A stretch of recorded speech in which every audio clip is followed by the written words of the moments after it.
मेरा नाम राज है और कोऑपरेटिव सोसाइटीज के एक्ट के बारे में, बायलॉज के बारे में, रूल्स के बारे में, नोटिफिकेशंस के बारे में, जीआर के बारे में, पॉलिसीज के बारे में हम डिस्कस करते रहते हैं। तो आज हमारे पास में एक बहुत ही इंपॉर्टेंट टॉपिक है कि strength of the managing committee क्या है, quorum for the managing committee क्या है, इस हिसाब से डिसीजन मेकिंग कब हो सकता है और कब मैनेजिंग कमेटी डिसॉल्व हो सकता है। तो ये बहुत ही आसान भी है और बहुत इंपॉर्टेंट भी है। इसको लेके बहुत सारे मैनेजिंग कमेटी के मेंबर्स के बीच में डाउट्स रहते हैं, तो आज इसी को क्लैरिफाई करने की कोशिश करेंगे। तो हमारा ये टॉपिक क्या है, strength of the managing committee और कोरम फॉर द मीटिंग। ठीक है, तो मैनेजिंग कमेटी के जो मीटिंग्स होते हैं महीने में एक बार तो कम से कम होना ही चाहिए, एक से ज्यादा भी आप कर सकते हो। तो ये मीटिंग के लिए कोरम मतलब कितने कम से कम आपके पास strength of the managing committee हो, तो उसको आप बोलोगे कि ये quorum of the managing committee है, तो आप मीटिंग कर सकते हो। और कितना नहीं है तो मीटिंग आप कंडक्ट नहीं कर सकते हो। कितने से कम अगर आपकी मैनेजिंग कमेटी की स्ट्रेंथ हो जाएगी तो आपकी मैनेजिंग कमेटी डिसॉल्व हो जाएगी और वो कोई डिसीजन मेकिंग नहीं कर पाएगी, फिर से इलेक्शन करना पड़ेगा। तो ये जानने की हम कोशिश करेंगे। पीछे एक टेबल आपको दिख रहा है जिसके अंदर दिया गया है कि सोसाइटी के मेंबर्स कितने से कितने हैं, जैसे कि 100 तक है या 200 से 200 तक है या 101 से, ठीक है, 101 से 200 तक, 201 से 300 तक है या 301 से 500 तक है, और 500 से ज्यादा की कहीं पे 1500 कहीं पे 2000 मेंबर्स की भी सोसाइटी होती है। तो उनके हिसाब से उनकी strength of the managing committee क्या होगी और वहां पे कोरम कितना चाहिए मीटिंग करने के लिए, तो ये हम डिस्कस करेंगे। ठीक है, पहले कैटेगरी में हम देख रहे हैं जैसे भी अगर 100 मेंबर की सोसाइटी है, 100 मेंबर तक की अगर सोसाइटी है तो वहां पे जनरल के कम से कम 6 लोग होने चाहिए, 6 लोग जनरल के, 2 औरतें होनी चाहिए, SC ST schedule caste schedule tribe से 1 होना चाहिए, रिजर्व कैटेगरी है ये, अदर बैकवर्ड कास्ट से 1 होना चाहिए, बीजे विमुक्त जाति, anti nomadic tribe, SBC special backward class, इसमें से तीनों में से मिला के 1 होना चाहिए। फिर उसके बाद total strength of the managing committee आपको क्या बन रही है, 11 बन रही है। और उसके लिए मीटिंग अगर आपको कंडक्ट करना है कम से कम 6 लोग आपके होने चाहिए। इसका मतलब 6 से अगर आपका कम हो गया, 6 मेंबर से आपका अगर कम हो गया तो आपकी मैनेजिंग कमेटी का स्ट्रेंथ नहीं रहेगा, कोरम नहीं रहेगा, गिर जाएगी मैनेजिंग कमेटी और फिर से वहां पे इलेक्शन करने की रिक्वायरमेंट पड़ेगी, मैनेजिंग कमेटी डिसॉल्व हो जाएगी। अगर कोई मेंबर ऑफ द सोसाइटी या कोई भी member of the managing committee registrar के पास में ये एप्लीकेशन देता है तो रजिस्ट्रार उस मैनेजिंग कमेटी को डिसॉल्व कर सकती है और वहां पे ऑथराइज्ड ऑफिसर बिठा सकती है और तब तक ऑथराइज्ड ऑफिसर रहेगा जब तक इलेक्शन कंडक्ट होके फिर से आपको हैंडओवर नहीं हो जाए। ठीक है, तो जनरल की जितने भी जनरल कैटेगरी की या सर्वसाधारण जो है तो उनके लिए ये नंबर्स है, इतने इतने नंबर सोसाइटी के जितने भी मेंबर्स है उसके हिसाब से ये दिए गए हैं। और ये जो रिजर्व कैटेगरी है औरतों के लिए, SC ST के लिए, शेड्यूल कास्ट शेड्यूल ट्राइब के लिए, अदर बैकवर्ड क्लास के लिए, फिर उसके बाद विमुक्त जाति नोमैडिक ट्राइब या स्पेशल बैकवर्ड क्लास के लिए, तो ये रिजर्व्ड है। ये जो 4 है ये रिजर्व्ड है। इसमें जनरल कैटेगरी का जो है वो कॉन्टेस्ट नहीं कर सकता है। अगर औरतों में से नहीं है, स्पेशल बैकवर्ड क्लास से नहीं है, विमुक्त जाति से नहीं है, नोमैडिक ट्राइब से नहीं है, शेड्यूल कास्ट से नहीं है, शेड्यूल ट्राइब से नहीं है, अदर बैकवर्ड क्लास से नहीं है, उसके जगह में जनरल कैटेगरी का कोई भी कैंडिडेट उसे फिलअप करने के लिए कॉन्टेस्ट नहीं कर सकता है। ये उनके लिए रिजर्व किया गया है जिसके provisions section 73B, section 73C में भी दिया गया है फॉर दी कोऑपरेटिव सोसाइटीज। ठीक है, अब हम देखते हैं कि मान लेते हैं कि 11 मेंबर की आपकी जो स्ट्रेंथ ऑफ दी आपकी ये कमेटी है। अब इसमें से 3 लोगों ने रिजाइन कर दिया, ठीक है, अभी 11 माइनस 3 8 हो गया। एक आदमी का डेथ हो गया, ठीक है, अब आपकी स्ट्रेंथ होगी 7, ठीक है। 2 मेंबर डिस्क्वालीफाई हो गए, ठीक है। अब 7 माइनस 2 ये हो गया 5। तो अगर ये 5 मेंबर की अभी मैनेजिंग कमेटी हो जाती है और आपका कोरम फॉर द मीटिंग 6 है, तो मैनेजिंग कमेटी इसका मतलब क्या है, वो गिर गई है, वो कंडक्ट नहीं कर सकती है मीटिंग, कोई भी डिसीजन मेकिंग कर नहीं सकती है, डिसॉल्व करना पड़ेगा। और जितनी भी वो डिसीजन अगर लेती है, फंड खर्चा करती है, तो वो कंप्लीटली गलत है, उनके ऊपर चार्जेस बिठाया जा सकता है, उनको प्रोसिक्यूट किया जा सकता है अगर वो प्रूफ होता है, ठीक है। ठीक वैसे ही 101 से 200 के लिए ये 13 मेंबर टोटल ये मेंबर्स की स्ट्रेंथ है, ठीक है। तो ये कमेटी मेंबर की स्ट्रेंथ है, इतना मैक्सिमम आप इलेक्शन कर सकते हो, टोटल इतनी कैंडिडेट्स का इलेक्शन हो सकता है depending upon the number of members in the society. और उस हिसाब से कम इतने मेंबर मीटिंग के लिए होने चाहिए, तभी वो मीटिंग हो सकती है। जैसे कोरम फॉर द मीटिंग, जब आपकी 19 मेंबर की मैनेजिंग कमेटी है, तो 10 लोग कम से कम आपके होने चाहिए, जिसके वजह से वो इंटरनल मैनेजिंग कमेटी की मीटिंग हो सकती है। अगर उससे कम हो गया, जैसे मैंने पहले भी बताया, कोई सोसाइटी छोड़ के जा रहा है, कोई टर्मिनेट हो रहा है, कोई डिस्क्वालिफिकेशन किसी का बैठ रहा है, किसी का डेथ हो गया, जिसके वजह से मैनेजिंग कमेटी का स्ट्रेंथ गिर जा रहा है, और वो गिर के क्या हो गया, पहले जैसे ये था कितना 19 मेंबर्स की कमेटी थी, अब टोटल 9 रह गया। अगर ये 9 रह गया, इसका मतलब ये 10 से नीचे एक गिर गया, इसका मतलब आपकी मैनेजिंग कमेटी डिसॉल्व हो जाएगी, वहां पे फिर से इलेक्शन करना पड़ेगा।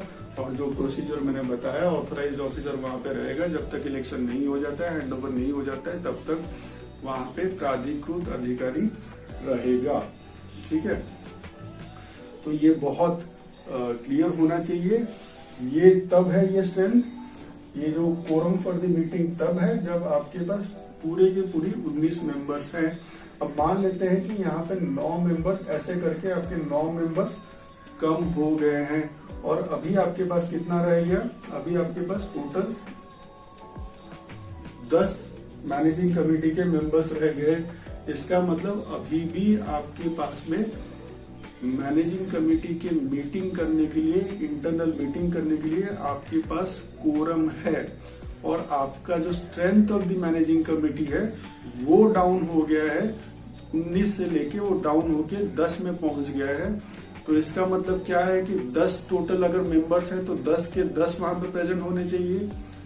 इसका मतलब ये था, जब आपके पास 19 मेंबर्स थे मैनेजिंग कमेटी के, तो तब आपका कोरम 10 था। जब आपके पास 10 ही रह गए हैं, जब आपके पास 10 ही रह गए, 19 से रिड्यूस होकर 10 ही हो गए हैं, तो इसका मतलब अभी भी आपकी स्ट्रेंथ ऑफ द जो कमिटी है वो 19 के जगह 10 है। Quorum for the managing committee की मीटिंग के लिए वो भी 10 है, तो स्ट्रेंथ भी 10 है और कोरम भी 10 है। इसका मतलब आप मीटिंग कर सकते हो। और अभी क्या हुआ कि ये 10 में से 9 ही लोग आ रहे हैं। अब 9 लोग जो आ रहे हैं उसके अंदर कैसे वोटिंग करोगे आप? इसका मतलब जब 9 लोग आ रहे हैं या अगर 7 लोग आ रहे हैं उसके अंदर, तो क्या हम इस नंबर को पकड़ेंगे, 10 के नंबर को पकड़ेंगे? ऐसा नहीं। 10 जो है वो कोरम फॉर द मीटिंग है, 10 जो है वो strength of the managing committee के मेंबर्स हैं। तो 10 ये सेम नंबर अभी जो रह जाता है मैनेजिंग कमेटी के स्ट्रेंथ के लिए भी और कोरम के लिए भी, ये तो एग्जिस्ट करता ही है। अभी इससे जो कम मेंबर्स आ रहे हैं मीटिंग अटेंड करने के लिए, उनकी सिंपल मेजॉरिटी जो वोटिंग कर रहे हैं, अगर 7 मेंबर आ रहे हैं, 4 लोगों ने अगर कोई वोटिंग कर लिया, 9 मेंबर आ रहे हैं, तो 5 लोगों ने अगर वोटिंग कर लिया, और तो वो जो एजेंडा है मीटिंग में, तो वो पास हो जाएगा। तो इसका मतलब ऐसे करके आप इंटरनल मैनेजिंग कमेटी के मीटिंग में रेजोल्यूशंस पास कर सकते हो। स्ट्रेंथ जो है, जब हम मैनेजिंग कमेटी के स्ट्रेंथ के बारे में बात कर रहे हैं, इसका मतलब strength of the general category, strength of the women category, strength of the SC/ST category, strength of the OBC category, strength of the VJ NT SBC category, ये सारे को मिलाने के बाद जो नंबर्स बन रहा है, that is the strength of the managing committee. ठीक है। अगर किसी सोसाइटी में मान लेते हैं कि SC/ST का कोई कैंडिडेट है ही नहीं, ठीक है, तो strength of the managing committee क्या हो गया, इसको इसको इसको इसको ये चारों को मिलाने के बाद जो स्ट्रेंथ निकल रहा है, और ये जो यहाँ पे है ये डैश हो गया, तो यहाँ पे नील कैंडिडेट है, तो इनको मिला के जो स्ट्रेंथ बनता है, मान लेते हैं कि यहाँ पे स्ट्रेंथ टोटल 11 की जगह में यहाँ 10 हो गया। तो this is the strength of the managing committee, और उसके हिसाब से कोरम जो आपका रहेगा वो 6 ही रहेगा, वो 5 नहीं हो जाएगा। कोरम जो आपका ये जो है कोरम फॉर मीटिंग, ये आपका फिक्स्ड है। अगर आपके कम चुन के आ रहे हैं तो भी आपका कोरम 6 है, ठीक है, और आपके ज्यादा चुन के आ रहे हैं, जितने आपकी स्पेसिफाइड जो दिया गया है प्रेस्क्राइब्ड है उतने चुन के आ रहे हैं, तो भी आपका कोरम सेम है।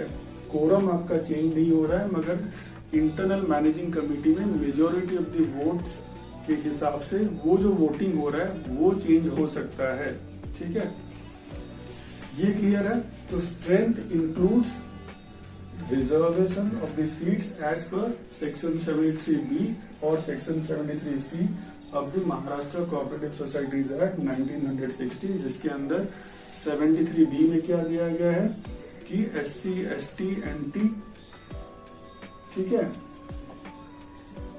VJ NT विमुक्त जाति नोमैडिक ट्राइब्स और OBC के बारे में, इनके बारे में क्या रिजर्वेशन है, कितने सीट्स रिजर्वेशन है, कितना क्या खाली रखना पड़ेगा, उसके बारे में दिया गया है। और 73C में वुमेन कैटेगरी के लिए, लेडीज के लिए कितने सीट्स को रखने हैं उसके बारे में बताया गया है।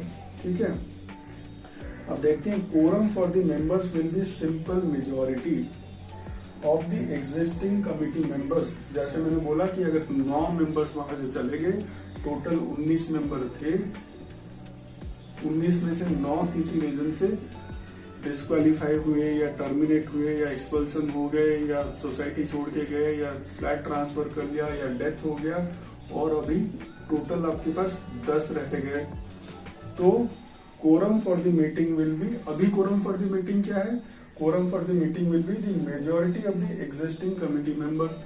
अब एग्जिस्टिंग कितना हो गया, अभी एग्जिस्ट कितने करते हैं, 10 से नीचे आपका स्ट्रेंथ गिरना नहीं चाहिए, 10 से नीचे आपका, इसीलिए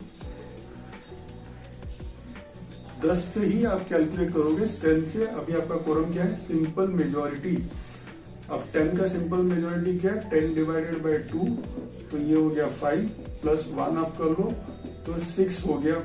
ठीक है, अब 6 को आप सिंपल 51% ऐसे इसे कैलकुलेट कर सकते हो, मतलब आधा से ज्यादा जो होगा, जो भी नियरेस्ट नंबर जो भी मिलता है वो आपका कोरम फॉर द मीटिंग होगा। इसीलिए quorum for the meeting will be simple majority, मतलब 51% ऑफ द एग्जिस्टिंग, जितने बच गए उनका 51% of the existing committee members. ठीक है, where no person is elected to any of the 3 reserve seats. कौन सा, जहां पे आप SC/ST के बारे में बोल रहे हो, जहां पे आप OBC के बारे में बोल रहे हो, और जहां पे VJ NT या SBC के बारे में आप बोल रहे हो, ये 3 जहां पे कैटेगरी जो है विमुक्त जाति नोमैडिक ट्राइब्स, ठीक है, या अदर बैकवर्ड क्लास, इसके लिए 1 सीट, OBC के लिए 1 सीट, SC और ST में से 1 सीट। ठीक है, अगर ये कैटेगरी के आपके पास कैंडिडेट्स नहीं है, इलेक्ट होके नहीं आ रहे, no person is elected to any of the reserve seat, such seats are be filled amongst the persons entitled to contest। ठीक है, कोई सोसाइटीज में क्या होता है कि SC/ST कैंडिडेट्स रहते हैं, OBC कैंडिडेट्स रहते हैं, NT, VJ, SBC के कैंडिडेट्स रहते हैं, मगर सोसाइटी मैनेजिंग कमेटी में वो आना ही नहीं चाहते। कौन ये चिक में जाएगा, कौन वहाँ पे दिल्ली के रूल्स रेगुलेशन ये सब सीखेगा, बायलॉज सीखेगा, M6 एक्ट सीखेगा, लोगों का कौन भलाई करना चाहेगा या उनका मैनेजमेंट कौन करना चाहेगा, इतना सारा चीज स्ट्रेस कौन लेना चाहेगा, तो वो आने ही नहीं चाहते हैं। तो वो नॉमिनेशन वो फिलअप करते ही नहीं है, सबमिट करते ही नहीं है, आप कितना भी उनको बोल लो।